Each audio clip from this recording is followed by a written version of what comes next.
This video is to show you what to do if you've got a 78 fault on your Hisense Hi-Therma unit. Now this fault comes on because your water pressure has dropped below 1 bar, and on the controller you can see here they've got a little digital reading which will show this.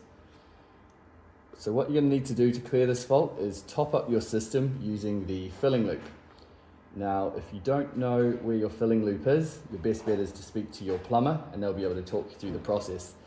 You're looking to top the pressure up to around 2 bar, and once your pressure is back up to 2, you'll just need to reset your unit by finding the isolation switch, turning it off and then back on again, and when it starts back up, that 78 fault should have cleared.